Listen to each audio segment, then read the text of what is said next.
Boa tarde a todos. Que alegria estar aqui. Boa tarde. Boa tarde, Mara. Boa tarde, professor. Tudo bem com todos vocês, Vitor? Sempre bem. Boa tarde, tudo bem? Sim. Tudo ótimo por aqui. E melhor agora que iniciamos um papo tão gostoso. Vamos lá. Antes de mais nada, quero dar boa tarde e boa noite, que temos alguns telespectadores lá de Portugal. E dar as boas-vindas e o meu agradecimento ao professor De Rose, a Etienne do Jardim, nossa convidada de hoje, nosso convidado mais que especial, professor De Rose, e acompanhando aqui comigo o Victor Caires, que é cofundador do De Rose Changemakers. Vou começar com aqueles avisos iniciais de sempre. Então, aqui pelo chat, eu estou acompanhando os comentários de vocês. Se vocês quiserem fazer perguntas, sugerir temas, a gente vai começar com um conteúdo dos nossos dois palestrantes, dois ministrantes de hoje, e logo abrir para o debate. Então, interaja conosco ali no YouTube. Eu já vou também te convidar a se inscrever no YouTube do projeto, do The Rose Changemakers. Nós estamos atualizando o canal sempre com muito conteúdo bacana, e aí você se inscreve e não fica por fora. Além disso, eu tenho um convite novo, que é se você quiser se aproximar do projeto, se você quiser estar mais perto, participar de discussões mais profundas, saber de novidades fresquinhas e trocar ideias, você pode entrar na nossa comunidade. O link está aqui embaixo na descrição do vídeo.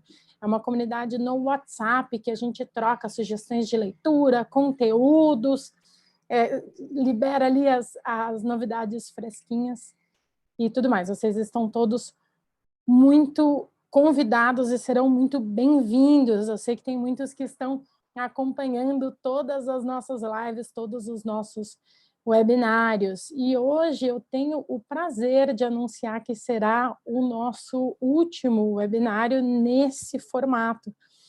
Nós começamos com lucidez em tempos de crise, passamos por hábitos em tempos de crise, ética em tempos de crise, e agora, na minha opinião, a cereja do bolo, atitude em tempos de crise. Então, nós temos falado, não só aqui no Changemakers, mas se você for acompanhar vários autores, várias mídias, muito sobre a gestão das emoções, a gestão dos pensamentos, para onde vamos, de onde viemos, todas essas questões. Mas agora chegou a hora de falar, de colocar a mão na massa. É muito importante a gente gerenciar, cuidar dos nossos pensamentos, das nossas emoções, mas são as nossas atitudes, as ações que têm um impacto maior, aqueles ao nosso redor e ao mundo. E não consigo pensar num momento mais propício para a gente falar isso do que tem sido declarado por muitos autores que eu acompanho como o marco do início do século XXI. Então, definitivamente, esta crise da pandemia do coronavírus marca a aceleração de diversos processos que caracterizam o século XXI, e vamos falar um pouco sobre isso e muito mais. Então, mais uma vez, obrigada, professor De Rose, obrigada, Etienne, por estarem aqui. Para mim e para o Vitor, é um prazer enorme estar aqui. Eu tenho adorado, na verdade, passar essas tardes promovendo essas conversas. Falando de século XXI, Etienne, vou pedir para você se apresentar brevemente. A Etienne, ela é empresária, é consultora e professora no MBA de Inovação, minha colega lá na FIAP. Etienne, temos aqui duas facetas para essa nossa conversa. A pessoa física, então eu, Mara, você, Etienne, mas temos também uma outra visão, um outro ator aí, que são as organizações, e você tem um conteúdo, uma provocação muito interessante para nós. Etienne, a palavra é tua, vamos ver o que você traz para nós de instigante. Vamos lá. Boa tarde para todos que estão chegando aí. Eu acho que essa conversa ela é mais do que necessária, né? Eu costumo dizer que intenção não é ação. Então, a melhor intenção do mundo, ela ainda vale menos do que uma ação, mesmo que ela seja pequenininha. Então, é muito importante que a gente comece a trabalhar e fazer com que essas intenções boas que nós temos, elas virem ação e gerem realmente algum impacto na sociedade e na vida de outras pessoas. Eu gosto de pensar que a gente deveria repensar, na verdade, como que a gente vê a questão do corporativo, né? É muito normal a gente falar, as empresas, as marcas, e a gente esquece que as empresas e as marcas não são objetos inanimados. Todas as empresas e marcas são feitas por pessoas, são feitas por nós. Todos nós que trabalhamos dentro de uma empresa, dentro de um setor, a gente acaba desenvolvendo e acaba fazendo esse setor ser como ele é. Então, eu gosto de me autodenominar uma pessoa inquieta, uma pessoa que está inconformada, porque eu acho que essa inquietude e esse inconformismo que a gente tem com o que a gente vive, principalmente no setor corporativo e como funcionam essas relações, é que faz com que a gente dê um passo à frente e vá propondo novas inovações, né? Vá propondo coisas diferentes e deixando a vida no meio corporativo mais parecida com o que a gente imagina, com o que a gente sonha. Então, já faz um tempo que eu parei de pensar como que eu gostaria que fosse o futuro, como eu gostaria que fosse o mundo, e eu comecei a trabalhar no presente para que ele ficasse como eu gostaria agora. Então, dentro dos movimentos dos negócios de impacto, negócios sociais, que é o que eu trabalho diretamente, basicamente é isso, é trazer todo aquele propósito que normalmente a gente separa, né, da vida pessoal, vida profissional, que se falava muito lá atrás. A gente começou a se dar conta que é tudo uma coisa só, é a nossa vida. E a gente tem a nossa vida no nosso âmbito familiar, nos nossos relacionamentos de amizades, nas nossas causas e voluntariados, mas também no trabalho. Então, entre ganhar dinheiro e mudar o mundo, hoje a gente consegue ficar com os dois. E é nisso que os negócios de impacto acabam se baseando. Eu vou explicar um pouquinho para vocês, eu não sei se todo mundo que está assistindo está familiarizado com esse termo de negócios de impacto, né? Apesar dele ter começado a fagulha dele, nascimento lá nos anos 70, mais organizado nos anos 80, e ainda é muito novo, principalmente aqui no Brasil. Nos anos 70, teve um senhor que é prêmio Nobel da Economia, uma pessoa que eu admiro bastante, que é o senhor Muhammad Yunus. Ele estava muito incomodado com a pobreza e a desigualdade social que tinha em Bangladesh. Na época, ele era professor da Universidade de Dhaka e era uma coisa que ele se incomodava absurdamente. Como a pobreza e a falta de acesso ao básico impactava a vida daquelas pessoas na mesma cidade que ele. Ele, inconformado com aquilo, acabou propondo um experimento.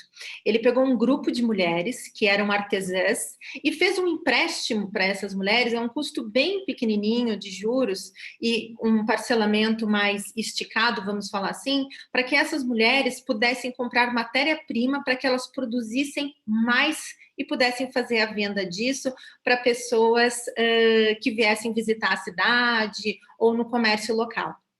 E o que ele se surpreendeu positivamente? Todas essas mulheres, elas usaram o dinheiro que elas pegaram para comprar a matéria-prima, produziram seus artesanatos e venderam isso.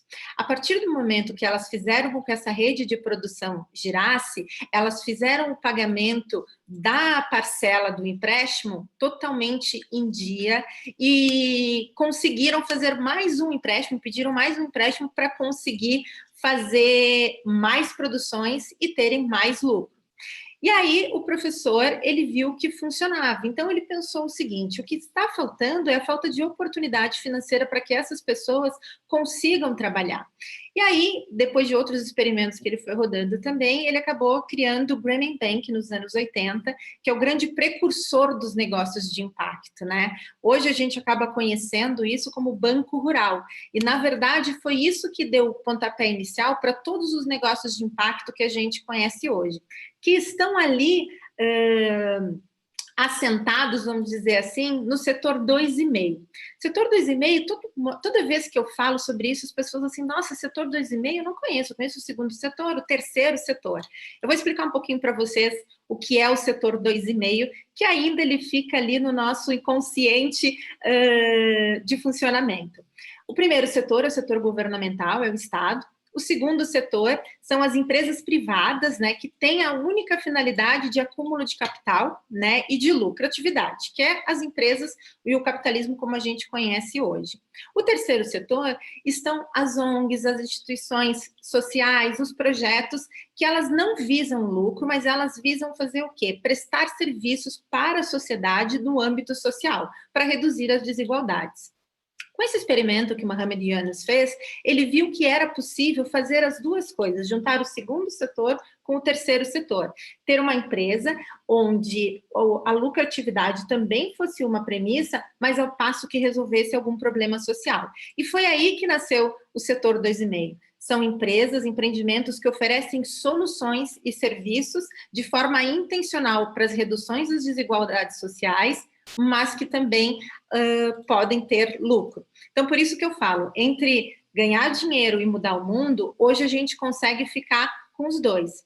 E esses negócios de impacto, que tem vários nomes, ainda é uma coisa muito nova, os conceitos ainda estão se adaptando a cada país, a cada região, às necessidades reais de cada local. A gente chama de negócio de impacto, negócio social, capitalismo consciente, tem vários nomes, mas o importante é que todos esses negócios, eles têm uma premissa principal, que é gerar impacto socioambiental positivo, ao mesmo tempo que gera retorno financeiro. E essas empresas, diferentes das outras, elas estão amparadas em 3 pilares. E elas podem se tornar um negócio de impacto cuidando desses 3 pilares, que um é no que o negócio produz, e aí a gente está falando muito do produto ou do serviço que ela está produzindo. Vou dar um exemplo. Imaginem que uma produção de alimentos orgânicos, ela está fazendo impacto ambiental diretamente, porque ela não está usando pesticidas, ela está cuidando muitas vezes da agricultura familiar, dando mais oportunidade para empresas de agricultura menores. Para quem produz, e aí a gente está falando exatamente do público-alvo, do modelo de negócio, que tipo de resultado de produto ou serviço a gente está fazendo, e isso a gente consegue ver muito hoje no Brasil, através de empresas especializadas de educação para baixa renda, empresas especializadas, por exemplo, de financiamento de automóveis e de casas para pessoas de baixa renda. Então, dentro disso, a gente também tem para quem. E o como é produzido esse produto ou serviço. Imaginem que dentro de uma cadeia de produção, a gente tem que ter o cuidado, né, com os fornecedores, com os colaboradores, e a partir disso a gente pode gerar impacto, contratando pessoas de grupos de vulnerabilidade social, ex-detentos, pessoas com deficiência. Então, a gente tem sempre esses 3 pilares onde a gente pode se ancorar para fazer com que o negócio que a gente trabalhe, que a gente atue seja um negócio de impacto. E o mais legal, antigamente a gente achava que o negócio de impacto, o negócio social, ele precisava nascer assim. E isso deixava as pessoas muito preocupadas, porque a gente tem centenas de milhares de empresas no mundo e elas não vão nascer de novo. Hoje em dia, essas empresas mais tradicionais já viram que conseguem adequar toda a sua cadeia de produção, ou o seu produto, ou o seu modelo de negócio, para que elas possam ter o seu objetivo do seu negócio, mas que elas possam também gerar impacto social. Eu gosto de trazer um exemplo que é o maior negócio de impacto do mundo, e com muito orgulho eu falo que é um negócio do Brasil, que é a Natura. A Natura, a gente pensa assim, qual que é o objetivo da Natura? É vender cosmético e beleza, ela é uma empresa de beleza. Só que ela é um negócio de impacto e ela atua, que é muito legal, nas 3 cadeias, né? Então, ela, dentro dos produtos que ela trabalha, ela procura produtos que ajudem populações ribeirinhas e indígenas da Amazônia, trabalha com toda a parte de ecossistema ambiental da matéria-prima que ela trabalha. Como ela produz, então, tem um impacto muito grande. O que ela faz é todas as embalagens dos produtos, não são testados em animais, eles acabam trabalhando com toda a parte de refil, não sei se vocês lembram, foi a primeira empresa a trabalhar com refil de cosméticos, e o modelo de negócio deles tem um programa de inclusão em todas as fábricas, em todos os escritórios, e busca o empoderamento de classes mais vulneráveis. Então, a Natura é um grandíssimo case de negócio de impacto, que se preocupa com toda essa costura social, essa inovação social, ao passo que ainda assim tem rentabilidade, porque hoje ela é uma das empresas mais rentáveis do Brasil. Saiu comprando todo mundo agora, né? Comprou a Avon, comprou a Body Shop, e isso é muito legal. Então, hoje a gente já vê movimentos assim de outras grandes empresas tradicionais que não trabalhavam nesse modelo, como é o caso da Ambev, que está fazendo esse movimento, o Magazine Luiza, que é uma empresa de varejo que acabou de se certificar como uma empresa, um negócio de impacto. Então, isso é muito legal. Qualquer empresa hoje em dia pode assumir a sua responsabilidade perante a sociedade e fazer os seus negócios ao passo que gera impacto social positivo para a sociedade. Legal demais, Etienne. Entre ganhar dinheiro e mudar o mundo, fico com os dois. Dá para fazer os dois. Bom demais. Eu também morro de orgulho da Natura, já tive prazer de trabalhar com eles na época de consultoria, e eu sinto que ter esses grandes exemplos de rentabilidade e de sucesso, esse sucesso multifacetado, assim, né? Tem o sucesso financeiro, também o sucesso ambiental, as conquistas ambientais e sociais, e esse é um exemplo que faz muito bem para o nosso mundo. E aí, falando de exemplo, eu vou pegar aqui o gancho e passar a palavra para o professor De Rose. Que tal, professor? Intenção não é ação. Nós colocamos na chamada desse webinário que as ações, as atitudes, elas pesam mais. Qual que é a sua visão sobre tudo isso? É verdade. Intenção não é ação. E isto me lembra também uma frase do Stephen Kennedy, quando ele diz que não basta ter iniciativa, é preciso ter acabativa. É aí que muita gente peca, porque muita gente começa, mas não termina, não continua, não insiste.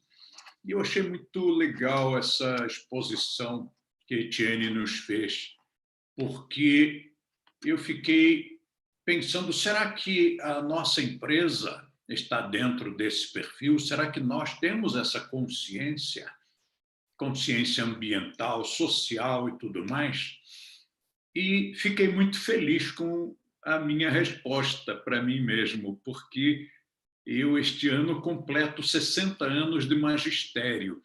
E, desde o início do nosso trabalho, nós sempre fizemos exatamente isso. Nós tivemos a noção de que, primeiro, é preciso mudar o mundo.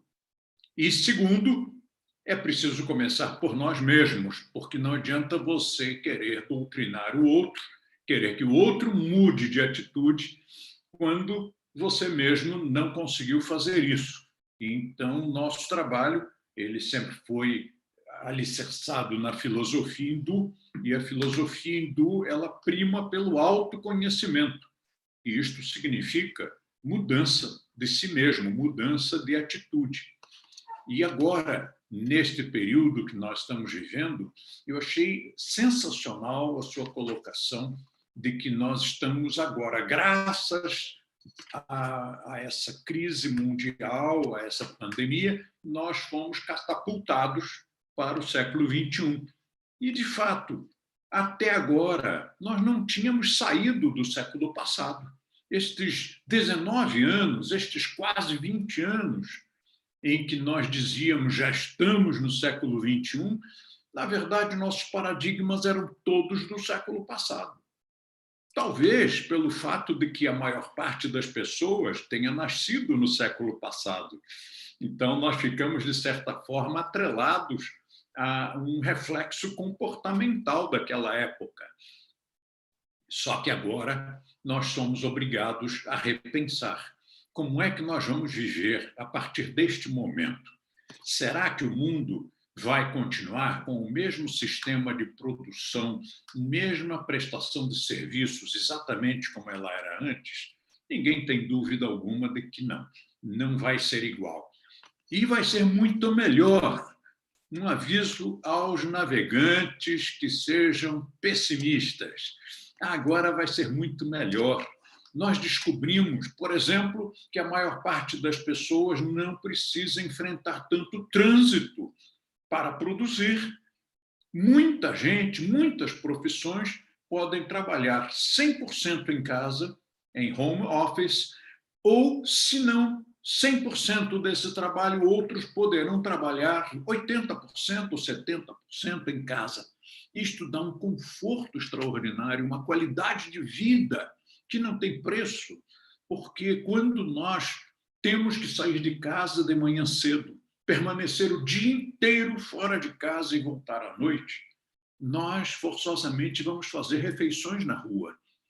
E qualquer refeição na rua não se compara com a refeição que você tem na sua própria casa. Até porque, em casa, você pode optar por consumir produtos que sejam orgânicos, que não tenham os pesticidas, que não tenham os agrotóxicos. Você pode escolher fazer uma comida que não seja industrializada. Na hora de comprar, você pode tomar essa decisão. Se eu quero ou não quero comprar e produzir alguma coisa para mim mesmo que não esteja carregada de químicas. Se você prestar atenção nos rótulos dos alimentos, vai levar um susto, porque a maior parte deles, para poder resistir à produção, transporte, armazenamento, venda e uso na casa do consumidor, por exemplo, um produto que deveria ter tomate, sal e água, em vez disso, tem uma lista de produtos químicos enorme. Então, não seria mais prático que você fizesse, por exemplo, um preparo qualquer que tivesse os tomates, mas que você fizesse na sua casa? E se esses tomates fossem de uma produção orgânica, eles ainda viriam sem os agrotóxicos. Então, isso tudo, só o fato de você poder trabalhar em home office já dá um impacto na sua vida, na sua saúde, na sua qualidade de vida, porque você pode comer em casa. E mais, você ganha dinheiro com isso, porque você não gasta nos transportes. Você pode pensar que não, mas um grande peso no bolso de muitos trabalhadores é o transporte. Se ele puder trabalhar em casa, ele já faz essa economia. Se ele não comer na rua, é outra grande economia. Então, além de beneficiar a sua saúde e de beneficiar a sua qualidade de vida, ele beneficia o seu bolso também, porque ele descobriu que é possível fazer isso. E as empresas que antigamente exigiam que o funcionário batesse o ponto e estivesse lá dentro do escritório, mesmo que fosse para não fazer nada, mas tem que ficar, é careta, né? Tem que ficar lá dentro do início ao final do expediente. Uma pesquisa que não é nova concluiu que a cada 8 horas de jornada de trabalho, os funcionários produzem realmente apenas 2 horas. Apenas 2 horas. O restante do tempo está conversando com um amigo, com um colega de trabalho ali ao lado, ou ele está no telefone. tratando de algum assunto particular, ou ele saiu para o cafezinho, demorou para voltar e depois sai de novo, ou ele deixa o paletó pendurado na sua cadeira e sai e vai cuidar da sua vida, e depois volta. E se alguém perguntar, mas o fulano não está aí? Sim, sim, o seu fulano está aí, sim, olha o paletó dele. Então, as empresas faziam uma exigência que era burra, que era a exigência de que a pessoa cumprisse horário e não que ela cumprisse produtividade. Com essa possibilidade de que a pessoa produza na sua própria casa, ela vai poder produzir até muito mais, porque eu duvido que uma pessoa só produza 2 horas em casa. Ela se diverte, ela descansa, ela pode ir ao banheiro, ela pode beliscar alguma coisa na geladeira, ou seja, aquela redução da cobrança, das pressões e do estresse da vida fora da sua toca, fora do seu ninho.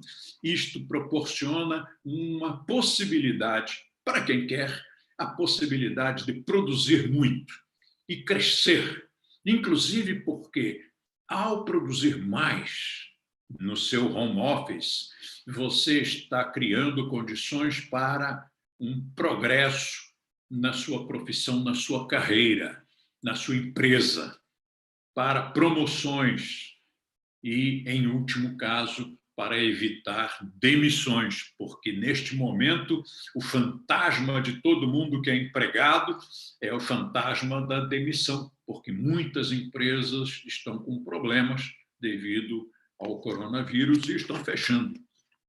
Até a Disney está com problemas.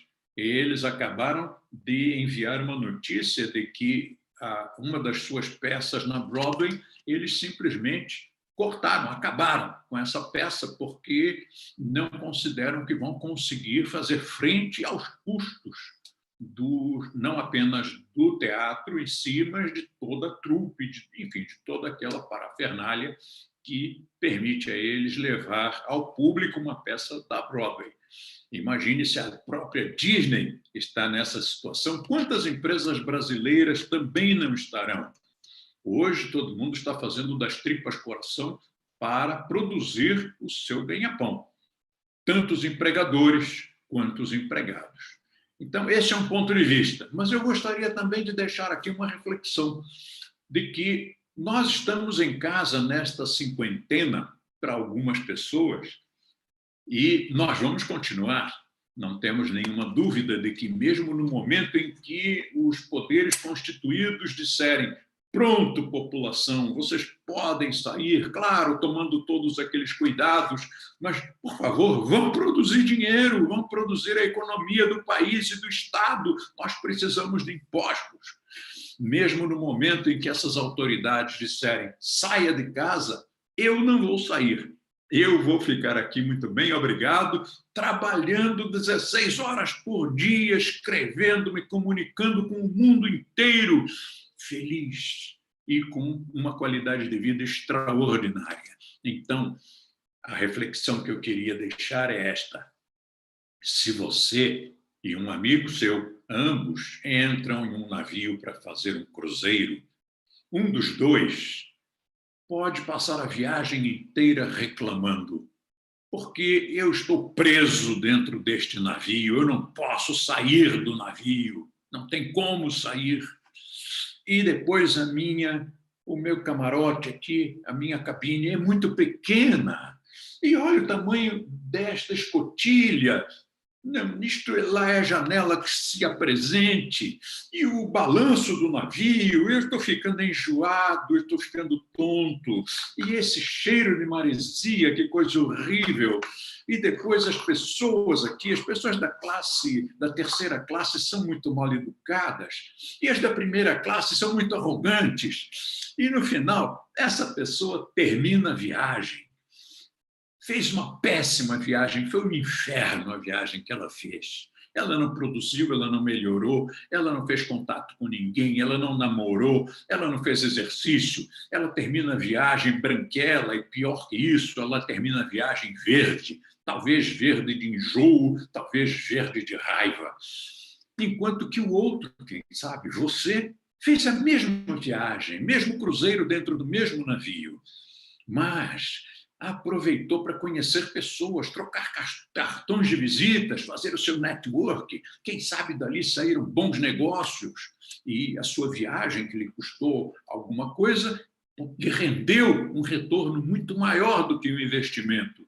E talvez você tenha até conhecido pessoas interessantes e dali tenha surgido um romance muito interessante, muito bom, muito gratificante, mas também você participou das aulas de ginástica, e você foi à piscina para se bronzear, e você foi ao spa para receber umas massagens maravilhosas, e você foi ao restaurante comer comidas divinas, e você leu os livros da biblioteca, e você foi dançar à noite nos espetáculos que o clube fornece a bordo. E cada um chegou ao destino num estado diferente. Você chegou mais sarado, bronzeado, cheio de amigos e com um romance muito bom. E o outro amigo seu chegou dizendo que a viagem foi uma porcaria. Pense nisso em relação à nossa quarentena. A quarentena, ela pode significar uma prisão para um e a liberdade para outro. Mas está tudo aqui. É tudo uma questão de mindset. E é nisso também que nós trabalhamos. Pronto.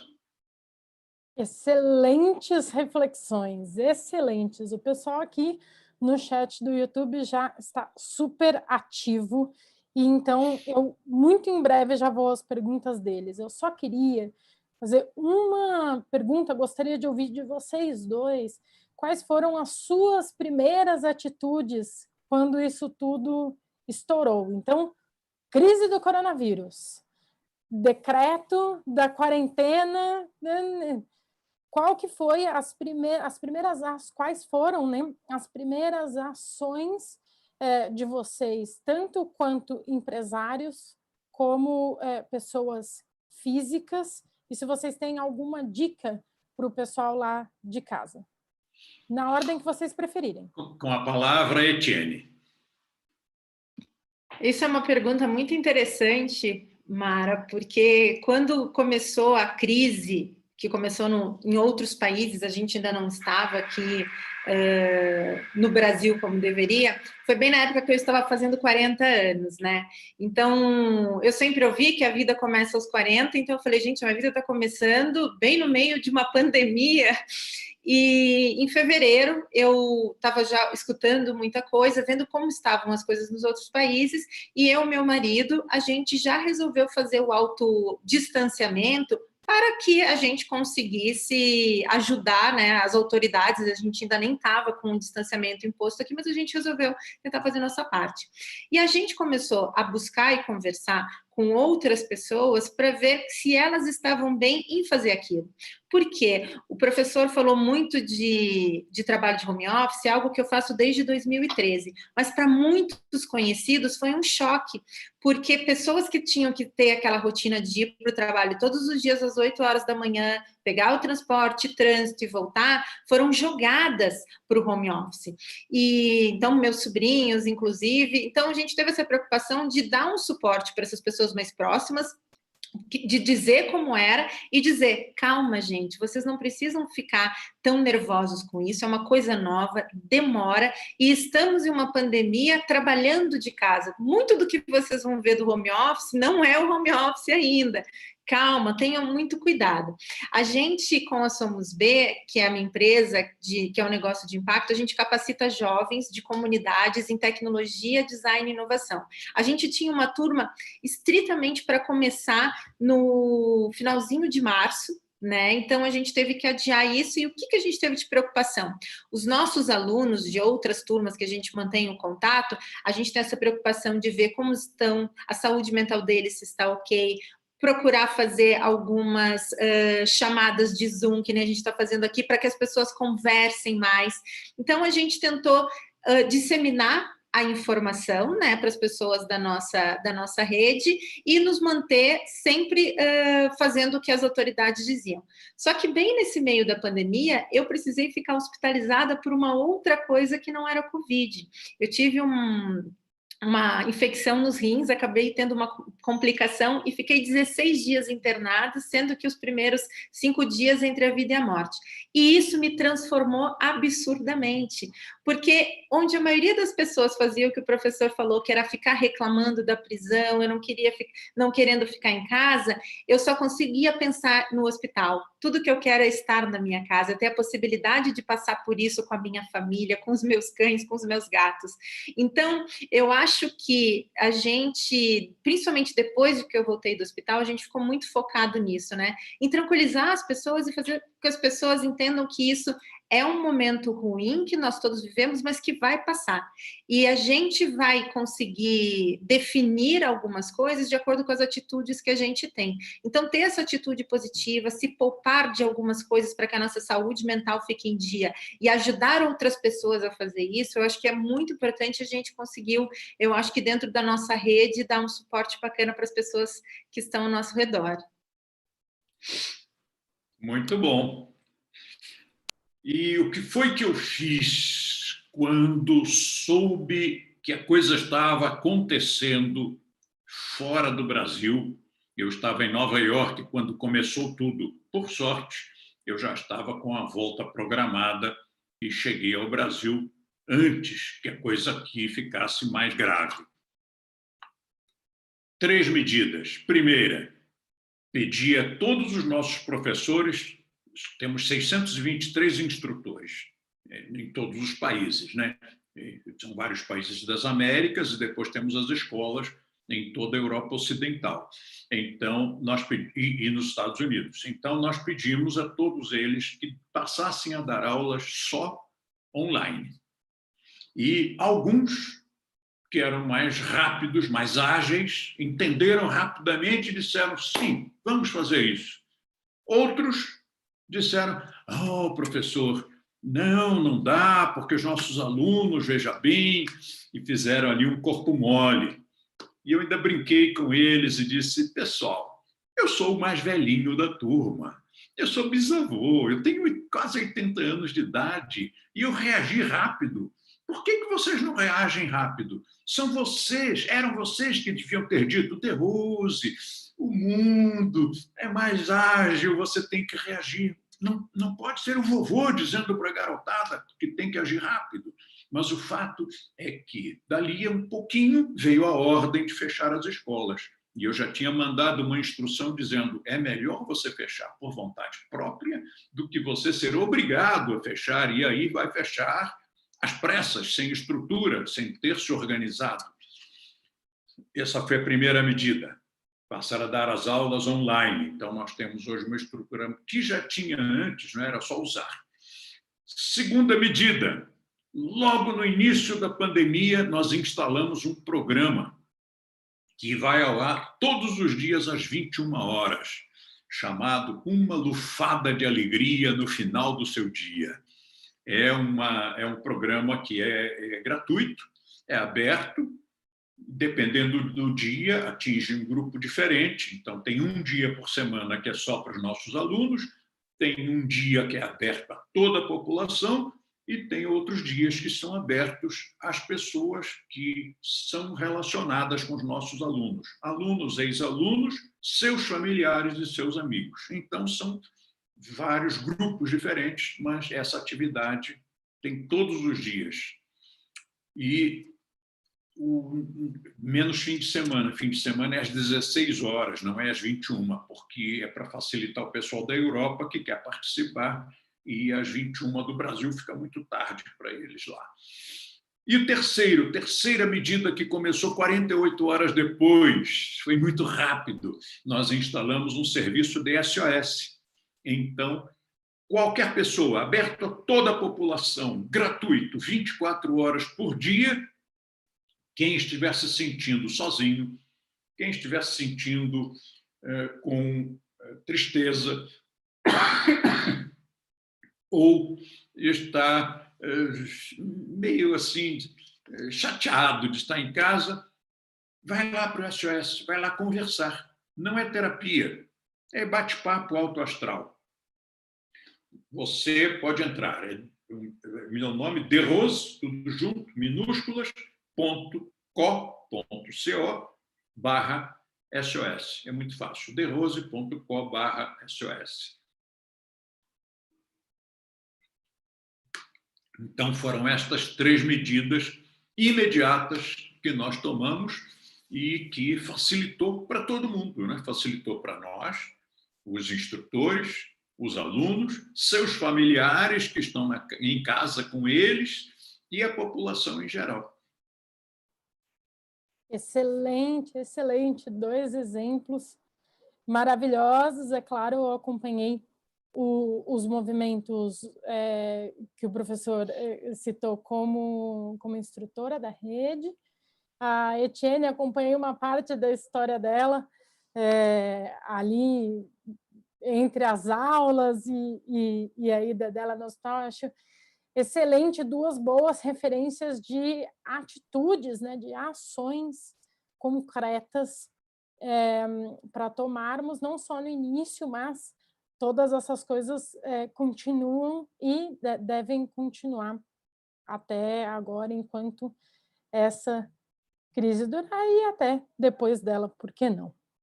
Vamos para as perguntas do pessoal. A primeira pergunta é do Gustavo. Como evitar que a busca pelo ganhar dinheiro não se sobreponha ao propósito? Imagino que essa seja para mim.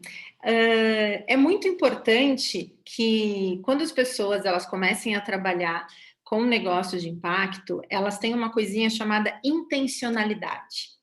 Quando a gente tem intencionalidade no negócio, que a gente faz aquilo pelo objetivo realmente na mudança e não simplesmente está fazendo aquilo porque pode ser mais rentável para a gente, isso faz toda a diferença. Então, imagina que hoje em dia, quando a gente tem que tomar uma decisão, por exemplo, entre ter um valor de lucratividade maior ou gerar um impacto social e ambiental negativo, é importante que nós saibamos que a gente vai ter que fazer sessões em algumas coisas. Vou dar um exemplo para vocês, já que eu falei de Natura, que traz muito bem isso. A Natura teve um produto específico dela, que ela tinha a matéria-prima, que era uma semente que só é produzida na Amazônia. Então, ela poderia pegar toda a produção daquela semente e fazer o seu produto, ter um número maior de produção, vender mais e ter mais lucratividade. Só que eles começaram a ver e a verificar, toda a sua equipe, que se eles pegassem todos os frutos, pegassem todas aquelas sementes, eles iam ter uma mudança muito grande naquele ecossistema, tanto do local onde ele trabalha, quanto na natureza. Então, eles viram que o ideal seria eles pegarem apenas 50% da produção daquela plantação, para que parte da semente do fruto ficasse no chão e daí o ecossistema da terra, dos outros animais continuasse funcionando, mas eles teriam com certeza aquele ecossistema durante muitos e muitos mais anos do que ele tendo que fazer toda aquela colheita durante um período menor para ter maior lucratividade. Quando a gente fala de negócio de impacto, é muito importante que a gente entenda que a redefinição do sucesso aconteceu e ela não está baseada em dinheiro. Uma empresa ela não é mais tida como um negócio de sucesso pelo número de cifras que ela fatura.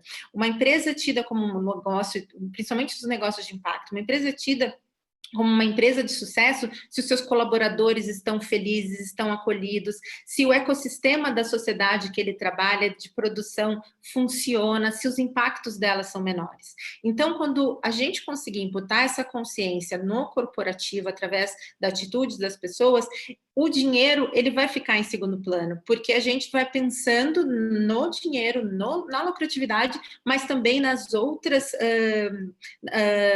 nos outros ganhos que a gente tem. Hoje em dia, puxando um pouquinho do que o professor falou antes, né? Que talvez a gente vinha até 2020, nesses 19 anos do novo século 21, muito pautados nos paradigmas antigos, porque a gente tinha muito mais gente do século passado. Vocês já pararam para pensar que é a primeira vez na história da humanidade que a gente tem 4 gerações trabalhando ao mesmo tempo? Nós temos os baby boomers, nós temos a geração X, a geração Y e a geração Z, sentados distribuindo baias. Então, o que acaba acontecendo? A gente gente tem todo o expertise, toda a experiência dos baby boomers e da geração X, e a gente tem toda a inovação e toda a vontade de fazer diferente da geração Y e da geração Z.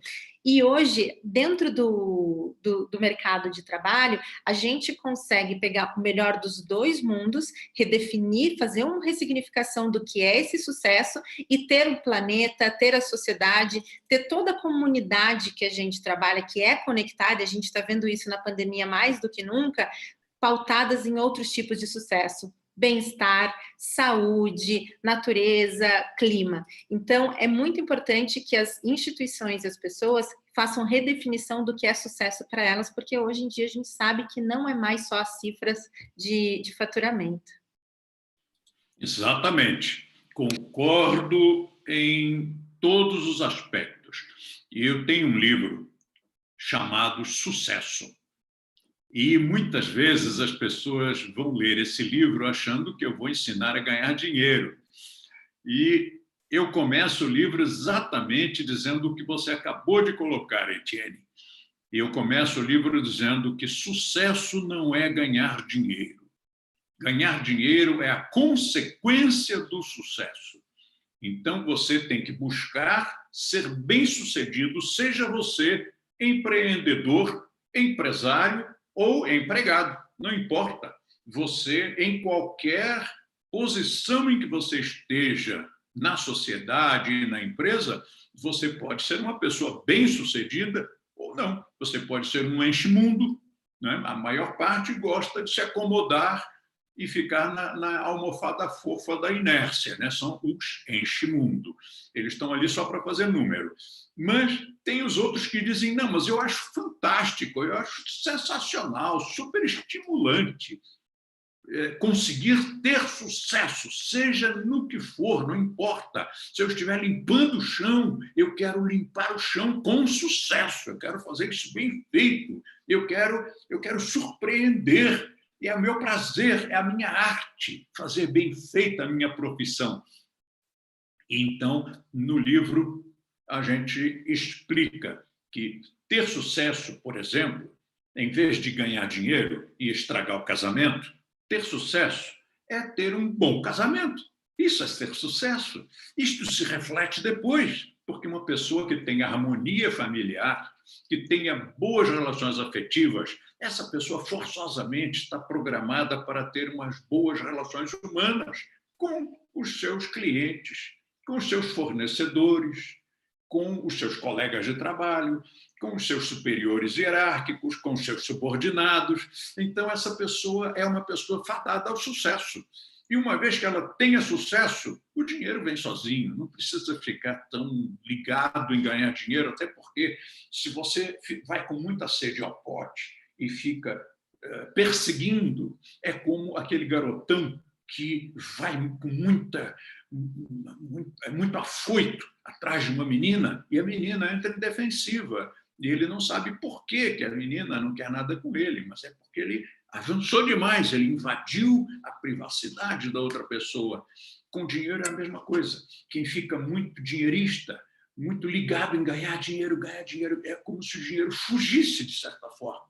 Eu sei que tem muita gente que é dinheirista e ganha dinheiro, mas e o resto? O que constitui realmente o sucesso dessa pessoa? Como está o casamento? Como está a saúde dessa pessoa?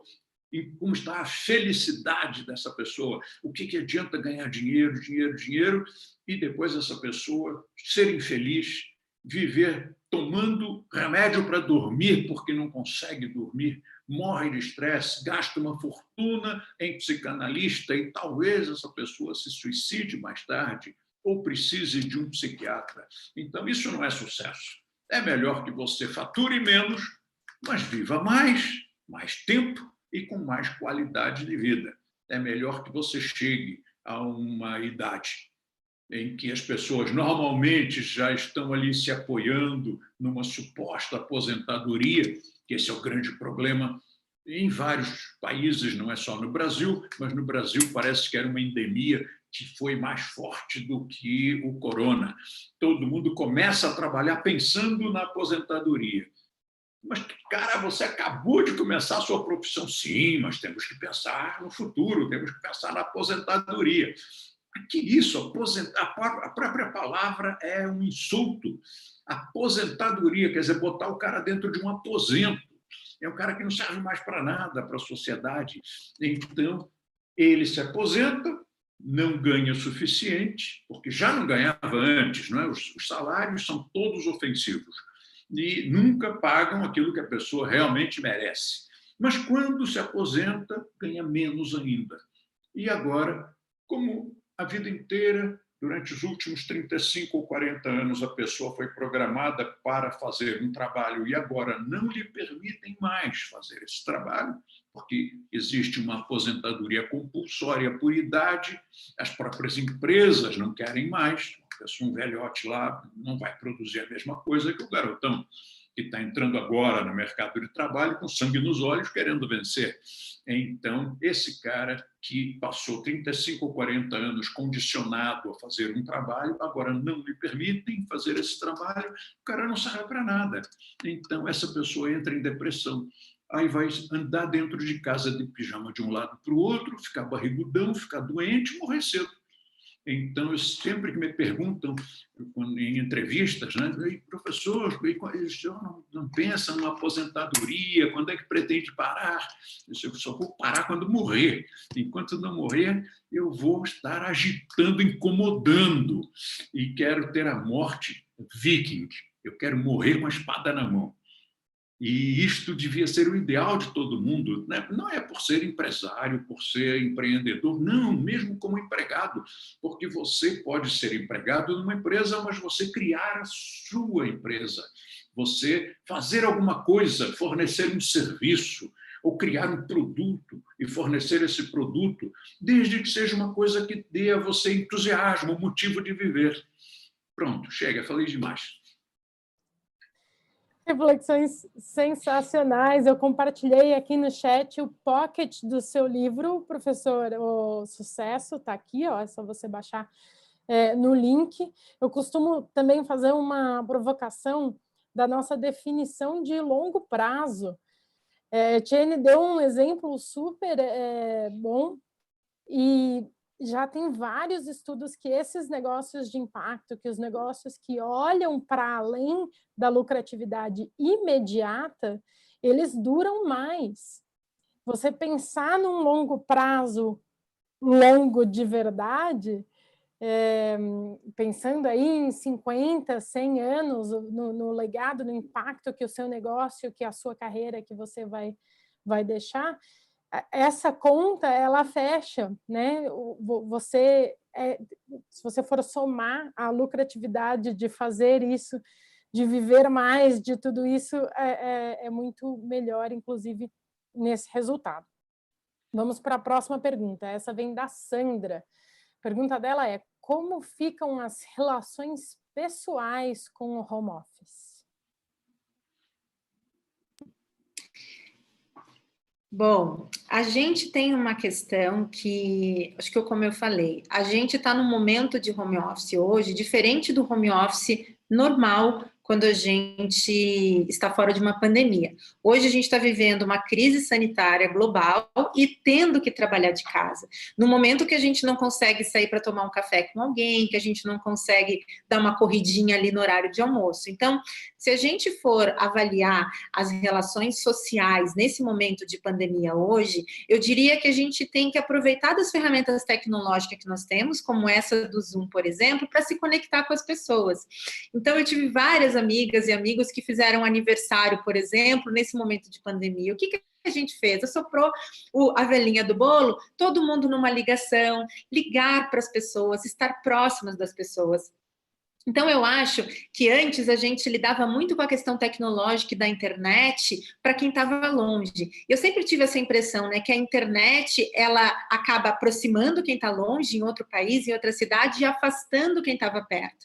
E agora a gente está afastado de quem está perto por conta da pandemia. Então, eu acho que a gente tem que fazer a utilização nesse momento que a gente não pode sair para tomar aquele café, fazer a reunião, dar aquele abraço, fazer um happy hour, usar dessas ferramentas não só para o trabalho, que é o que está todo mundo fazendo, mas marca um happy hour com a amiga, com os amigos, deixa o filho brincar com outro amiguinho, cada um na sua casa. A partir do momento da pandemia, eu acredito que todas as relações, todos os processos, eles vão acabar mudando. Eu vou parafrasear o professor Leandro Carnal, que perguntaram para ele numa entrevista se ele achava que o mundo ia mudar. E eu concordo muito com a resposta dele, que foi: o mundo está sempre mudando, nós estamos sempre mudando. E ações concretas acabam acelerando esse processo. E guerra, revolução e epidemias aceleram isso de uma forma mais globalizada como sociedade. Então, o que eu vejo acontecendo? A gente agora está se sentindo muitas vezes muito sozinho, muito desamparados. Então, as nossas relações sociais vão continuar acontecendo. Eu não gosto do termo isolamento social, porque o social continua, a gente continua falando com as pessoas, o grupo de WhatsApp continua bombando, a gente nunca viu tanto evento online na vida. O que a gente tem é um distanciamento físico, que é isso que a gente precisa. Então, eu acredito que, a partir do momento da pandemia, novas relações vão ser construídas de como a gente manter essa proximidade entre as pessoas. Mas, neste momento agora que a gente está vivendo a pandemia, a gente tem que lembrar de dar carinho para as pessoas e de receber esse carinho através da tecnologia. Isso mesmo, Etienne, concordo. Mas eu queria, antes de responder a essa questão, eu queria só lembrar que esse pocket ao qual a Mara se referiu não é o livro, O Sucesso. É um resumo do livro que foi transformado em um pocketbook, e esse pocket é gratuito. Então, é a esse que a Mara se referiu, e todos vocês que estão assistindo podem entrar em contato com ela e pedir o link. Não sei até se você já colocou o link no chat, e acesso livre. Pronto. Agora, com relação às relações humanas e afetivas, né? Relações sociais, relações interpessoais, eu acredito que elas foram até incrementadas, porque hoje as pessoas estão se comunicando muito mais.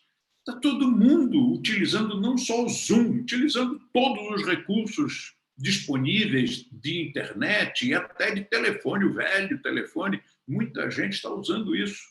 E eu, por exemplo, uso a internet só, né? O telefone para mim já morreu, já não tem mais utilidade. Mas é impressionante a quantidade de gente com que eu falo a cada dia, pessoas da nossa empresa, pessoas que são clientes, pessoas que são amigas, alunos, professores, e vizinhos, e parentes. É impressionante como houve um incremento de comunicação. E sobre festa, né? Festa de aniversário, no SOS tem festas de aniversário com muita frequência, porque todo dia alguém faz anos. E aí eles combinam com os amigos: vamos nos encontrar todos lá no SOS. E aí fazem uma festa com um mundaréu de gente. E, além disso, ainda tem as festas. Festa mesmo, com DJ e tudo. E as pessoas ficam dançando nas suas casas. Então, estamos todos juntos, mas cada um na sua casa. E nós percebemos que não estamos sozinhos de maneira nenhuma. Nos domingos, na Lufada de Alegria, no final do seu dia, nós cozinhamos juntos. Então, quando que eu tinha oportunidade de cozinhar junto com um amigo meu, todo mundo correndo de um lado para o outro, todo mundo viajando, todo mundo trabalhando. Agora nós, todos os domingos, juntos, vamos lá fazer comida. Um colega, cada domingo um colega diferente, vai lá e propõe uma receita, ele ensina a fazer, e eu na minha casa, e cada um na sua casa, através do Zoom, acompanha e produz o mesmo prato, e depois todos degustamos juntos, cada um na sua casa. Então, não acredito que esta reclusão esteja nos fazendo reduzir os contatos sociais, familiares. Não, de maneira nenhuma. Tenho falado muito mais com as pessoas hoje. E acredito que todos vocês também têm falado mais com as pessoas, até porque o fato de você estar em confinamento estimula essa necessidade de falar com as pessoas. Já que eu não posso abraçá-las, pelo menos vamos conversar. Quero ver você, quero ouvir você. É sensacional, está muito bom. Eu vou sentir saudade desse confinamento. Olha, vontade eu tinha de ficar mais umas 3 horas aqui com vocês. Mas eu estou aqui com o meu chapéu gestão do tempo.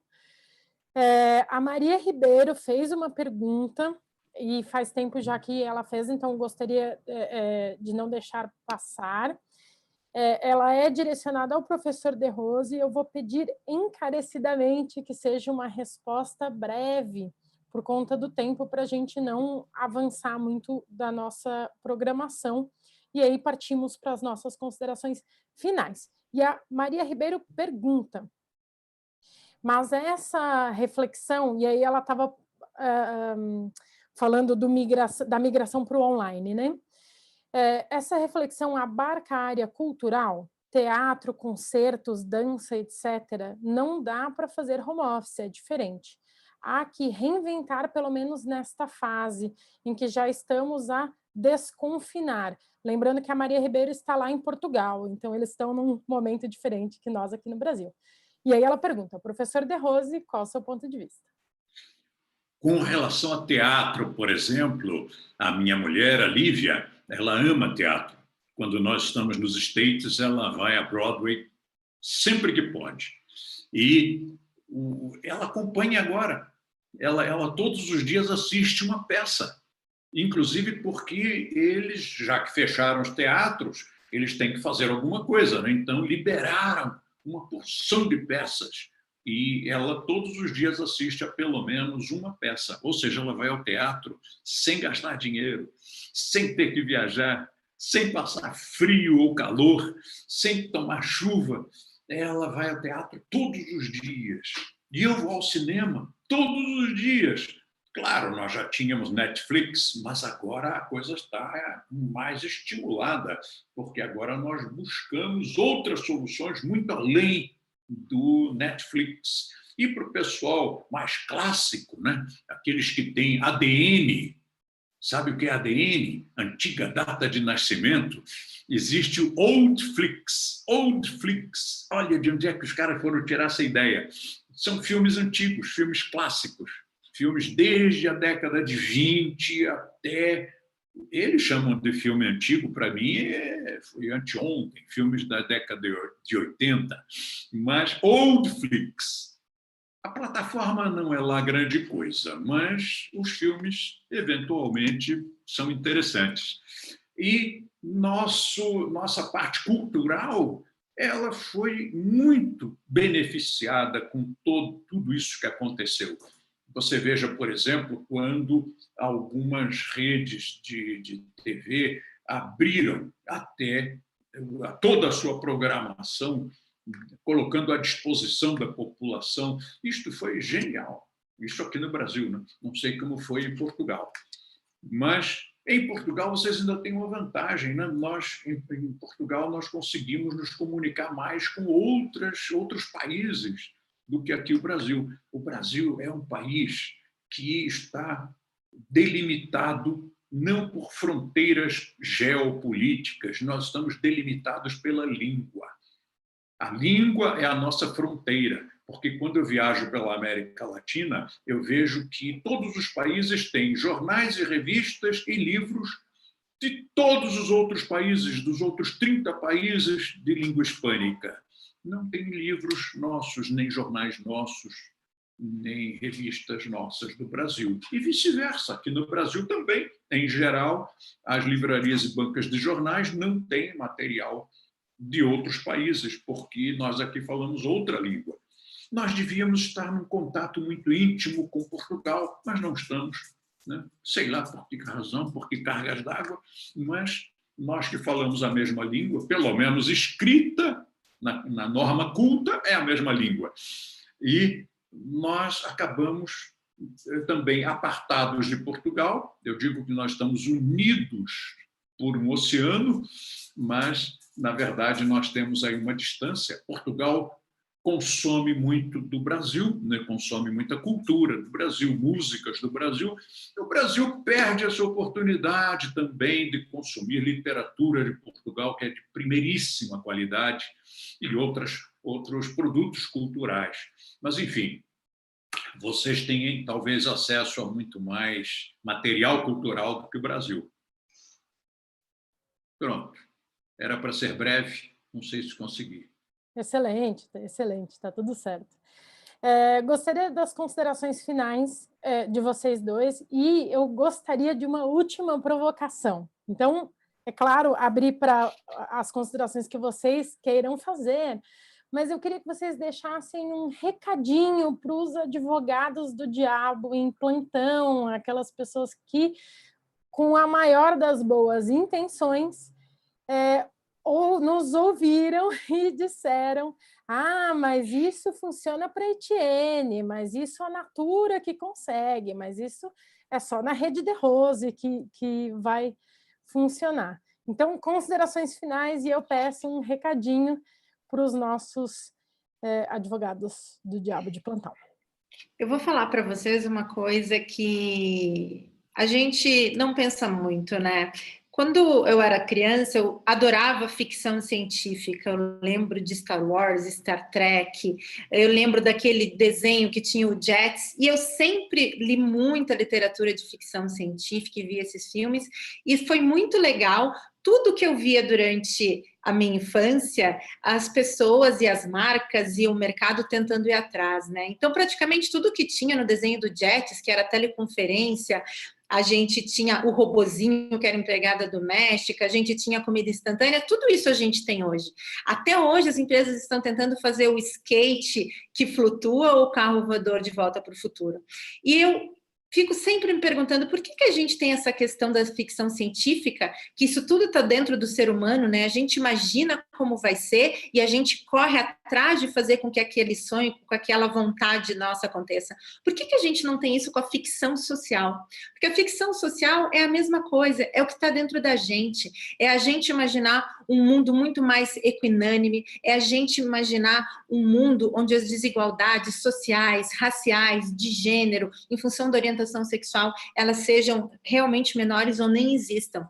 E eu acho que a gente não precisa só ficar na imaginação, a gente pode ter ações, no nosso grupo familiar, no nosso grupo de trabalho, que possa mudar isso. Então, existem várias formas da gente gerar políticas afirmativas para reduzir essas desigualdades e para não repetir os erros do passado e fazer com que a vida seja muito melhor, não só para a gente. Aqui hoje a gente está falando com pessoas super privilegiadas, somos todos brancos, todos temos acesso à educação.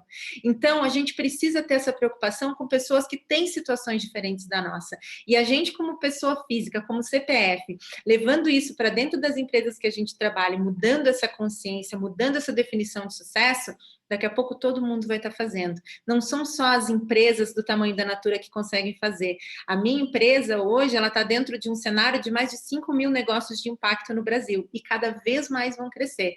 Basta a gente ter a ficção social do mundo como a gente quer, mais equinânime, mais igualitário, com menos desigualdades, assim como a gente faz para a ficção científica. Está tudo dentro da gente e basta a gente ter ações concretas para fazer com que a vida das pessoas menos privilegiadas mude de verdade. A começar por nós que estamos no poder como privilegiados, chamar eles para o jogo, né? Convidar para sentar na mesa.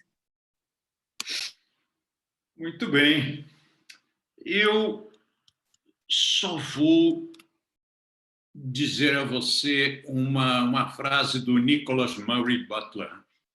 Ele estava fazendo um discurso na inauguração de uma universidade e foi ele que emitiu este conceito. Ele disse assim: a imensa população na Terra, e de fato até as nações podem ser facilmente divididas em 3 grupos.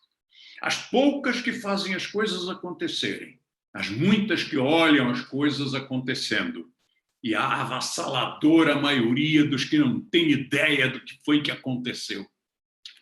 E ele disse mais, que todo ser humano nasce no 3º grupo, nesse maior grupo, e que cabe a cada um de nós, pelo nosso ambiente, educação e vontade, determinar se quer subir para o 2º grupo, ou até mesmo para o 1º.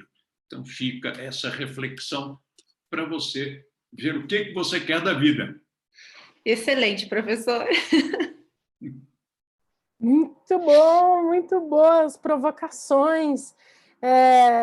Etienne, eu confesso, eu também gosto muito de acompanhar ficção científica, e desde que tudo isso começou, eu me lembro muito da visão de futuro do Star Trek, do Jornada nas Estrelas. Os nerds de plantão vão ouvir, mas vão se identificar conosco, mas é uma visão da humanidade que transcendeu a divisão de países, se unificou como planeta Terra. E, nossa, gente, eu só tenho a agradecer mesmo. Excelentes provocações de vocês dois. Eu quero reforçar o convite que eu fiz no início para quem está nos acompanhando, se inscrever no canal do YouTube, quem quiser estar mais perto, quem quiser se aproximar mais das conversas e das provocações que a gente faz pelo projeto, entre na nossa comunidade de WhatsApp. E aí, agora, para finalizar mesmo, eu passo a palavra para o Vitor, que tem um super convite a fazer para todos nós.